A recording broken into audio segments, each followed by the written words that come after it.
Queridos amigos, ¿cómo están nuevamente? Qué gusto estar juntos a través de esta nueva grabación. Estamos tan contentos de llegar hasta sus hogares o donde quiera que estén por medio de este mensaje de vida y esperanza. Recordando que estamos hablando de una serie de mensajes que se llama Procesos. Ya estamos a punto de terminar. Solamente nos quedan 2 temas más. Vamos a hablar de Nehemías y vamos a hablar de Rahab, ya para terminar esta serie de procesos y comenzar con algo nuevo para ustedes. Bien, queridos, pues hemos aprendido que Dios a través de procesos trabaja en el corazón de la persona, en sus emociones, en su mente, transforma la vida de la persona para poder cumplir finalmente con el propósito para el cual Dios le llamó. Yo creo que hoy vamos a hablar de uno de los personajes que a mí en lo particular siempre me gusta, siempre me llama la atención y siempre me gusta profundizar un poquito más en su vida. Y estoy hablando de Juan el Bautista, ese mismo, Juan el Bautista. Recuerden que no es el mismo que el apóstol Juan. Es Juan el Bautista, es el primo hermano de Jesús. Recuerden que María, la madre de Jesús, tenía una prima que se llamaba Elizabeth, que estaba casada con un sacerdote del templo que se llamaba Zacarías. Y ellos dos, esta pareja, Elizabeth y Zacarías, en su ancianidad, Dios les dio la promesa de un bebito, ¿verdad? Y ese bebé iba a ser Juan el Bautista, primo hermano de Jesús. Y bien, pues siempre es bueno recordar un poquito acerca de los personajes. ¿Quiénes son estos personajes de quienes estamos hablando? No hay mucho en las escrituras que podamos encontrar con respecto a la infancia, la juventud o la vida en general de Juan el Bautista. Solamente encontramos algunos indicios de que desde pequeño fue instruido en las escrituras, desde pequeño creció espiritualmente, solamente sabemos de él eso.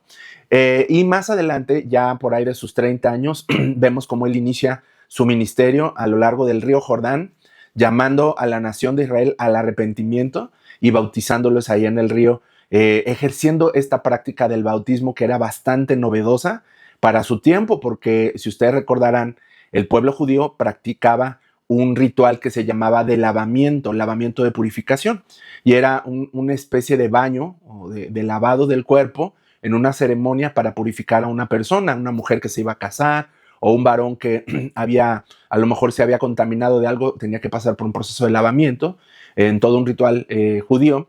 Pero Juan el Bautista lo reinaugura, lo reinstaura, ahora llevando a las personas a un río y literalmente sumergiéndolas y sacándolas del río, representando, porque él decía bautícense como señal de arrepentimiento. Entonces el bautismo de Juan el Bautista era un símbolo de lavarse, ¿no? De quitarse de toda la contaminación, de arrepentirse de los pecados delante de Dios y de salir ahora limpio, ¿verdad? En ese bautismo no estaba el concepto de morir y nacer de nuevo a una vida nueva. Sin embargo, ya fue el precursor él de esta idea de una persona que renuncia al pecado y se arrepiente de él y surge de las aguas como una persona limpia y renovada. Y en algún momento Juan el Bautista, no sabemos en qué momento o en qué punto, él sabe y él entiende que su primo Jesús, Yeshua, es el Mesías prometido. ¿Por qué? Porque en una ocasión él lo anuncia, él estando en las aguas ahí en el río Jordán, lo ve y lo anuncia y dice: he ahí el Cordero de Dios que quita el pecado del mundo. Pero volvamos un poco al personaje. ¿Qué sabemos de él? Les digo, pues no sabemos mucho. Algunos estudiosos están de acuerdo con que Juan el Bautista practicó el ascetismo. El ascetismo es una práctica religiosa no necesariamente exclusiva de los judíos, sino de muchas religiones, del budismo, del hinduismo y del catolicismo romano, por ejemplo, en donde la persona, por decisión propia y voluntad propia, decidía aislarse de la sociedad, del mundo, de los placeres, de las riquezas, de cualquier cosa que pudiera distraer a su corazón y su espíritu de las cosas de Dios. Y entonces el asceta o la persona que practica el ascetismo se aísla y se aparta para poder tener una concentración espiritual en las cosas de Dios. Entonces Juan el Bautista practicó el ascetismo dentro de una secta que sí es judía y que la gran mayoría de los eruditos coinciden que él pertenecía a la secta judía que se llama los esenios. Los esenios era una secta radical que se oponía al gobierno romano, allá entre finales de 200 años antes de Cristo y el primer siglo después de Cristo. Este grupo radical de judíos, estudiosos de las escrituras, practicaban el ascetismo, es decir, se aislaban en el desierto, se iban a las cuevas y al desierto, y ahí vivían de una manera muy austera, De hecho, en las escrituras, ahí vemos en Mateo capítulo 3, verso 4, que Juan vestía de pelo de camello y tenía un cinto de cuero alrededor de sus lomos y comía langostas, pero no piensan ustedes que el marisco, sino más bien insectos de este tipo de grillos muy grande que devastan y se comen todos los cultivos. Eso eran las langostas o grillos o saltamontes, y miel silvestre. Esta era su comida: saltamontes, grillos y miel silvestre, y vestía de ropas de pieles muy ásperas. La piel de camello es muy áspera, y esto era como para mantener su cuerpo concentrado en las cosas de Dios. Entonces, esto era el ascetismo, un aislamiento dentro de esta secta judía que se llaman los esenios. Y los esenios pues se aislaban para estudiar las escrituras, y entre sus estudios pues ellos se enfocaban en el regreso o en la llegada del Mesías prometido. Y bueno, pues ustedes recordarán también que históricamente sabemos y conocemos que allá en el año de 1948, un pequeño pastorcito, jovencito, ahí cerca de Jordania, encontró en unas cuevas un montón de vasijas llenas de antiguos escritos, tanto de la escritura judaica, del Antiguo Testamento, como otros escritos. Bueno, esa cueva donde se encontraron estos rollos, los famosos rollos del Mar Muerto de Qumran, muy seguramente fueron guardados y preservados por este grupo radical, esta secta de judíos que se llaman los esenios. Juan el Bautista probablemente estaba entre esas personas, probablemente era una persona que practicaba eso por las características de su vida. Ahora, una cosa más antes de pasar a los procesos de Juan, rápidamente para terminar con esta breve introducción. Recuerden que Juan el Bautista era hijo de un sacerdote, que es Zacarías. En la tradición judía, cualquier persona que era hijo de un sacerdote, por ley, por derecho, podía heredar el sacerdocio de su padre. Es decir, que el hijo mayor de un sacerdote podía seguir trabajando dentro del templo, ejerciendo un cargo sacerdotal, porque la ley así lo estipulaba. Y recordemos una cosa, que los sacerdotes y levitas y todos los que trabajaban dentro del templo, pues eran personas que vivían bastante bien, porque la ley de Moisés instruía que el pueblo completo tenía que donar, pagar diezmos, pagar ciertas ofrendas para que el templo del Señor se mantuviera, se sostuviera, y sus trabajadores también se sostuvieran de las ofrendas que el pueblo de Israel les hacía llegar.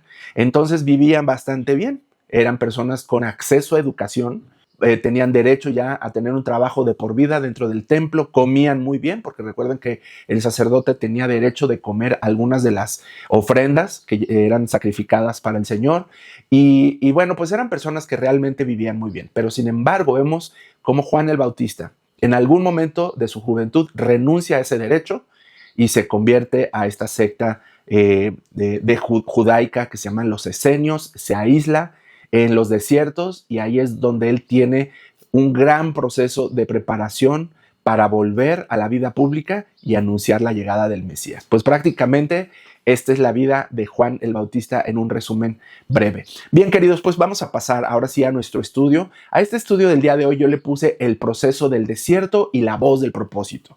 ¿Por qué? Porque Juan el Bautista toda su vida la vivió en el desierto y solamente unos pocos meses ejerció su ministerio antes de morir. Y dice la Biblia que él fue la voz que proclama en el desierto la llegada del Mesías. Así que en él se cumple muy bien la escritura que anuncia de un profeta que iba a abrir el camino para el ministerio del Mesías, que en este caso pues sabemos que es nuestro Señor Jesucristo. Queridos, sabemos todos que nuestra sociedad ama los escenarios, ama los reflectores. De hecho, ahorita yo tengo 2 reflectores encima de mí. Es muy emocionante tenerlos. La verdad es que todas las personas buscan un reflector, los aplausos, las escenografías, y todo de una manera instantánea. Todas las personas hoy en redes sociales, en diferentes plataformas sociales, quieren obtener una fama y una reconocimiento de manera instantánea, y hemos visto cómo algunos influencers realmente de la noche a la mañana saltan a una fama extraordinaria, ¿verdad? Sin embargo, en el reino de Dios, los hombres y las mujeres que impactan a las naciones no se forman bajo las luces de la comodidad, sino más bien en el anonimato y en la intimidad del desierto. Bien, pues Jesús mismo dijo acerca de su primo hermano Juan el Bautista. Esto ustedes lo pueden ver ahí en el libro de Lucas, de San Lucas, capítulo 7, verso 28. Dice el Señor Jesús: no ha nacido entre los hombres ningún hombre más grande que Juan el Bautista. La pregunta aquí es: ¿cómo es que alguien como Juan llegó a alcanzar esa estatura espiritual de la cual Jesús hizo referencia tan extraordinariamente? Y la respuesta se encuentra otra vez en el proceso.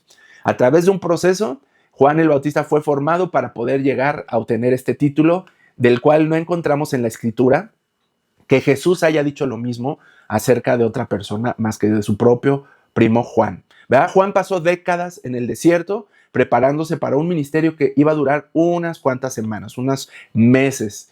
Así que la historia de Juan el Bautista nos enseña que los procesos de Dios en ocasiones, muy a menudo, nos apartan y nos aíslan. Ojo, no de las personas, no de tu familia, no me malentiendas. Nos aparta de los sistemas del mundo para hacernos fuertes en su espíritu y cumplir con su propósito. ¿A qué me refiero por los sistemas del mundo? Todos en esta sociedad estamos participando de los sistemas del mundo. Estamos en un sistema educativo en el cual nuestros hijos van. Estamos en un sistema fiscal en el que todos tenemos que obedecer a nuestro gobierno y pagar nuestros impuestos. Estamos dentro de un sistema a lo mejor laboral a nivel nacional, pero también a nivel empresa. Tú tienes que pertenecer a ese sistema donde hay reglas y donde hay filosofías, en donde tú tienes que trabajar dentro de la filosofía, las reglas y el sistema de esa empresa. Y lo mismo pasa en todos los ámbitos de nuestra vida. Y tenemos que participar de ellos muchas veces pues porque somos parte de esa sociedad. Bueno, a eso me refiero, que en muchas ocasiones el Señor nos va a apartar de ciertos sistemas que no están construyendo a su reino, que no están construyendo tu vida espiritual. Te va a apartar de estos sistemas para tener un tiempo íntimo y personal de preparación y así cumplir con el propósito al cual fuiste tú asignado. Vamos con el propósito número 1 de Juan el Bautista. Este propósito yo le llamo el crecimiento oculto, el propósito del crecimiento oculto. Fueron 30 años aproximadamente en el desierto. Así que, bueno, recordemos que Juan el Bautista era hijo del sacerdote Zacarías, lo que significa, como ya lo mencioné hace rato, que por derecho ya él tenía un lugar asegurado y cómodo y respetable dentro del templo de Jerusalén. Sin embargo, el proceso de Dios lo llevó a salir de este sistema. A esto me refería con lo que mencioné hace un momento. En el caso de Juan el Bautista, él ya pertenecía al sistema sacerdotal de trabajar dentro del templo de Jerusalén. Pero Dios lo tiene que sacar de ese sistema y llevárselo al desierto para cumplir con su propósito. Así que Dios lo llevó a una dirección completamente diferente, lejos de la religiosidad, lejos de este legalismo cómodo, y lo lleva directamente al desierto, a un lugar donde había incomodidad y un estilo de vida completamente diferente al de su propio padre o de los sacerdotes del templo. Así que la realidad es que Juan el Bautista, pasó prácticamente toda su vida, su niñez, desde más o menos su infancia hasta los 30 años, viviendo en el desierto. Fueron 3 décadas de despojo material, donde él se tuvo que desprender del sistema sacerdotal, vistiendo ropa de pelo de camello, imagínense ustedes esto, y comiendo estos saltamontes o estos grillos y miel silvestre. Esa era su vida, era la vida de los esenios, de los que practicaban el ascetismo. Y Dios necesitaba separarlo del sistema corrupto del sacerdocio, porque todos sabemos hoy perfectamente que la historia y la misma escritura lo indica, que había gran corrupción dentro del templo de Jerusalén entre los sacerdotes, y los fariseos tenían el control absoluto, ¿verdad?, del templo a través de corruptelas, al grado tal que en una ocasión ustedes recordarán que llega Jesús y vuelca las mesas que están afuera del templo, en donde se comerciaba con la fe de los creyentes, y todo esto bajo el control de los sacerdotes del templo. Entonces Dios los separa a Juan el Bautista de este sistema corrupto de su época para que fuera una voz pura, una voz nítida, cristalina, pura, que llevara a Juan a anunciar el regreso del Mesías. Vamos a un pasaje, si gustan acompañarme, al libro de Lucas. Espero que todos tengan sus Biblias ahí a la mano. Lucas, el Evangelio de San Lucas, capítulo 1, y vamos a ver uno de los últimos versículos, que es el verso 80, que dice la Escritura así: Juan creció y se fortaleció en el Espíritu y vivió en el desierto hasta que comenzó su ministerio público en Israel. En otras versiones ustedes van a encontrar que dice que el niño crecía. Entonces ahí vemos esta evidencia de que Juan el Bautista desde muy pequeño fue llevado apartado fuera del sistema sacerdotal. Entonces el desierto no es un castigo, queridos. A veces pensamos que el hecho de que Dios nos saque de los sistemas que rigen esta sociedad es como una especie de castigo, ¿verdad? Pero no es así.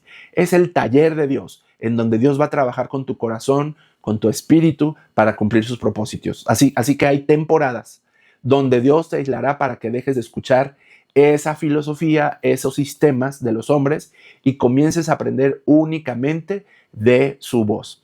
Vamos ahora con el segundo proceso, que yo le llamo el proceso del mensaje. Él se convirtió en la voz portadora del mensaje y este proceso duró unos cuantos meses apenas, no duró mucho tiempo. Fueron 30 años, ¿verdad?, de estar siendo preparado allá en el desierto y la palabra de Dios finalmente viene a Juan el Bautista. Fíjense qué interesante, Juan el Bautista no fue al palacio del rey, ni tampoco fue al templo, sino que fue al desierto. Y Juan entró en el proceso de sacudir esta apatía espiritual de toda una nación con un mensaje de arrepentimiento, porque él viene con este mensaje: arrepiéntanse de sus malos caminos. Y el mensaje fue para los sacerdotes del templo, el mensaje fue para los fariseos, ¿verdad?, maestros de las escrituras, el mensaje fue para el mismo emperador. Confrontó al rey Herodes del pecado, él habló al pueblo de Israel acerca del pecado. Entonces él vino a traer este mensaje, ¿verdad? Y pues su ministerio fue breve. Él duró apenas aproximadamente, según los cálculos de algunos, un año y algunos meses antes de ser llevado a la cárcel, porque fue encarcelado por el rey Herodes precisamente por haberlo confrontado, ¿verdad? Pero su impacto fue eterno. Y esos pocos meses de fruto requirieron 30 años de raíces profundas. Imaginen ustedes, queridos, cuánto no aprendió él, qué tantas cosas no escuchó él de la voz de Dios directamente en esos 30 años para haberse preparado para esta gran encomienda de abrir el camino para el Mesías.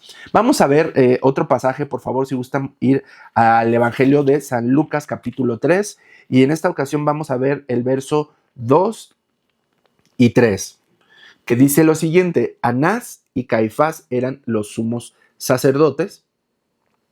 En ese tiempo, un mensaje de Dios llegó a Juan, hijo de Zacarías, que vivía en el desierto. Entonces Juan fue de un lugar a otro por ambos lados del río Jordán, predicando que la gente debía ser bautizada para demostrar que se habían arrepentido de sus pecados y vuelto a Dios para ser perdonados. Entonces dice ahí la Biblia que una palabra del Señor vino a él y lo llevó a lo largo del río Jordán a predicar este mensaje de arrepentimiento. ¿Qué lección aprendemos aquí, queridos? Que no nos debemos de apresurar después de recibir un llamado a salir inmediatamente a la luz pública. Cuando el proceso de preparación está completo, es Dios mismo quien se encarga de darte a ti el lugar, el espacio, la plataforma y el mensaje adecuado. Entonces, a veces vas a tener que prepararte previo a cumplir con el propósito. ¿Cómo te estás preparando? ¿Qué estás estudiando? ¿Qué estás aprendiendo? ¿Cómo es tu tiempo personal con Dios? ¿Cómo te estás relacionando en lo íntimo con Dios para cumplir con ese extraordinario propósito que Dios tiene para tu vida? Y vamos con el tercer proceso, que yo le llamo el proceso menguante. Vamos a entender qué significa esa palabra. Acuérdense que se usa mucho en la astronomía. Cuando el sol va cayendo, va menguando, cuando la luna, ¿verdad?, tiene un pedacito que solamente se ve un pedazo de luna, se le llama ahí menguante.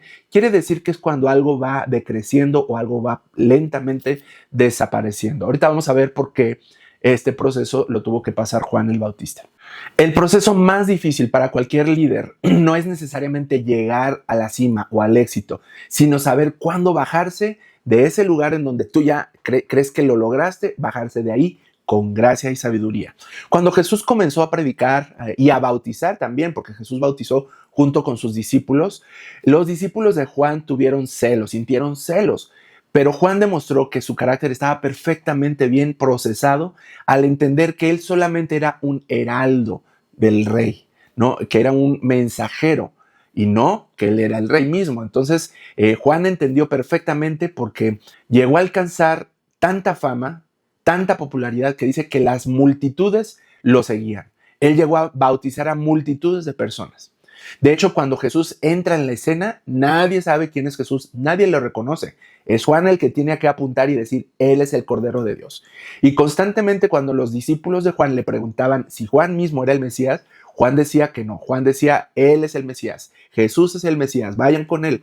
Entonces Juan tuvo que empezarse a bajar de esa plataforma de fama. Era tan famoso que él podía ir a hablar con Herodes. Tenía acceso al rey Herodes y lo confrontaba. Él era tan famoso, queridos, que incluso cuando él muere y Jesús empieza a cobrar fama, dice la palabra de Dios que la gente pensaba que Jesús era una especie de Juan resucitado. Era tan famoso que no reconocían en Jesús la fama, sino veían en Jesús a un Juan el Bautista resucitado, en esta creencia completamente absurda, ¿no? Pero era tan famoso que era más reconocido incluso que Jesús mismo. Yo estoy seguro, queridos, que para Jesús no hubiera sido ningún problema brillar incluso sin la ayuda de Juan el Bautista. Por supuesto que lo sabemos. Pero aquí lo que es muy interesante es ver la actitud de Juan, cómo él se bajó de la plataforma literalmente para que Jesús pudiera brillar. Así que la realidad es que Juan pasó por el proceso del olvido, porque recuerden que él estuvo en prisión por estar confrontando a Herodes, y pasó por el proceso del olvido, y ahí ya solamente sus discípulos eran los que lo iban a visitar. La gente se olvidó completamente de Juan, hasta el punto que Juan tuvo que ser martirizado y decapitado por Herodes al final de su vida. Así que la grandeza de Juan no radicó en su fama, sino en su absoluta humildad. Ahí está la grandeza de Juan. Y cuando Jesús dice que no ha habido sobre la faz de la tierra ningún hombre como él, yo creo que se estaba refiriendo a ese corazón que renunció a todos sus derechos, porque por derecho él pudo haber sido un sacerdote y otras cosas, y decidió abrir el camino como un gran profeta para que Jesús iniciara su ministerio. Yo creo que eso se refería al Señor Jesús. Vamos a otro versículo clave, si gustan ahora acompañarme, al Evangelio de Juan, capítulo 3, y vamos a ver en esta ocasión el versículo 30. Recuerden ustedes que yo me gusta leer la versión Nueva Traducción Viviente para una comprensión más actualizada y directa con nuestro lenguaje. Dice así la palabra de Dios, ahí en Juan 3:30, Él debe tener cada vez más importancia y yo menos, ¿verdad? Está hablando Juan el Bautista y él está diciendo estas palabras a sus discípulos. Desde el verso 22, ustedes pueden leer todo este pasaje donde Juan el Bautista exalta a Jesús y dice, Él debe tener cada vez más importancia y yo menos.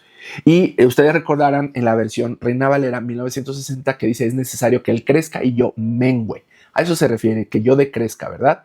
Así que el proceso de Dios tiene éxito total, queridos. Cuando tu ego muere por completo y Cristo se convierte en el único centro de tu vida y de tu servicio. Ahí es donde el éxito total alcanza su cumplimiento.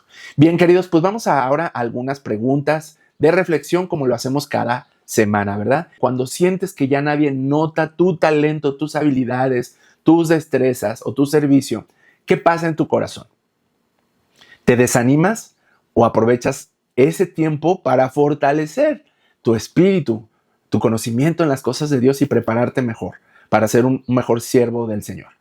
¿Qué pasa en tu corazón, verdad? Cuando ya nadie nota tu talento o que estás ahí, ¿verdad? Al frente. Créanme que yo sé de lo que estoy hablando. Así que vamos con la pregunta número 2, que dice, ¿estás dispuesto a renunciar a la comodidad de la religiosidad? Como Juan estuvo dispuesto a renunciar a la comodidad de ser un hijo de sacerdote o un sacerdote en el templo, él pudo haber tenido muchas comodidades, créanmelo, pero estuvo dispuesto a renunciar a ellas. Lo mismo nosotros. Muchas veces nosotros cómodamente estamos instalados en un sistema religioso en donde no tenemos que hacer absolutamente nada, sino que simplemente obedecer lo que nuestro líder, un pastor, un sacerdote o alguien nos indica qué hacer para vivir nuestra espiritualidad. Pero la palabra de Dios nos demanda tener una relación personal e íntima, en donde no necesitas que una persona te diga lo que tienes que hacer, sino que simplemente tienes que buscar tú en lo personal e íntimo a Dios.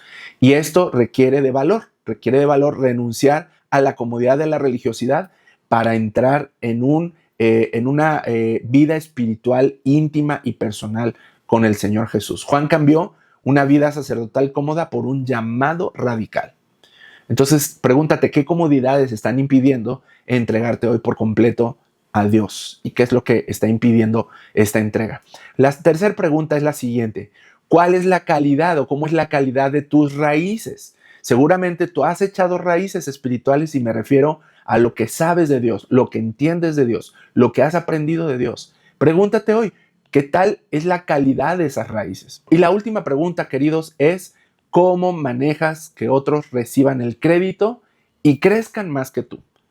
Cuando Juan vio que Jesús crecía, fíjense lo que él dijo: no nos dejemos, vamos a bautizar a más personas, vamos a ganarles el público, vamos a hacer más cosas a él y sus discípulos y a promover y a hacer campañas evangelísticas y predicaciones para llamar más la atención y que Jesús no se lleve el crédito. No, él dijo: es necesario que él crezca y yo decrezca, ¿verdad? Bien, vamos a unas conclusiones prácticas. El desierto calibra tu oído espiritual. Esta es nuestra primera conclusión. El desierto calibra tu oído espiritual. El ruido de la sociedad, el ruido del sistema y de todo lo que nos rodea nos puede confundir, queridos. Pero el proceso del desierto limpia tu vida de distracciones para que puedas escuchar con claridad la voz del Señor. La segunda conclusión es que la duración del proceso la determina el peso de la gloria. La duración del proceso la determina el peso de la gloria. Y hemos aprendido en otros de estos estudios que hemos tenido en otros capítulos que dependiendo del tamaño de la encomienda y del llamado, pues también es el tamaño del proceso. Y así fue con Juan. Fueron 30 años de preparación porque el llamado era comunicar a las personas que ya venía el Mesías y señalarlo y apuntar hacia el Mesías. Y nuestra tercera y última conclusión es que el éxito en el reino de Dios se mide por la disminución del yo, porque tú no eres grande por cuánta gente te sigue, sino por cuánto de ti se está rindiendo delante del Señor Jesús para que Él sea visto. La meta final de todo proceso del cristiano es reflejar a Cristo con humildad inquebrantable. Les invito a que juntos hagamos esta oración. Señor Jesús, hoy bendecimos nuestros tiempos del desierto.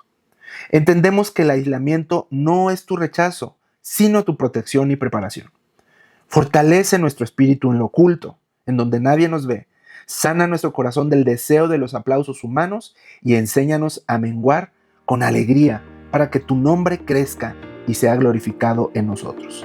En el nombre de Jesús, amén. Queridos, qué lindo haber estado nuevamente con ustedes. Gracias por permitirnos enseñarles estas escrituras y estos grandes mensajes de esperanza, ¿verdad? Y esperamos que en su corazón esto quede atesorado y pueda ser de mucha bendición para ustedes y sus familias. Nos vemos como siempre cada sábado a las 8 de la noche por este medio, por este canal de YouTube y en algunas otras redes sociales.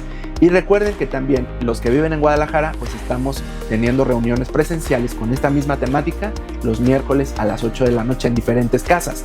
Así que si alguno de ustedes está interesado y está aquí en Guadalajara y quiere visitarnos, pues mándenme un mensajito aquí por esta misma red social. No olviden suscribirse al canal, no olviden compartir estos mensajes a diferentes personas, porque esto nos ayuda para que podamos nosotros seguir grabando y seguir creciendo en este ministerio. Queridos, que Dios los bendiga, les mando un abrazo y todo mi cariño. El Señor los bendiga.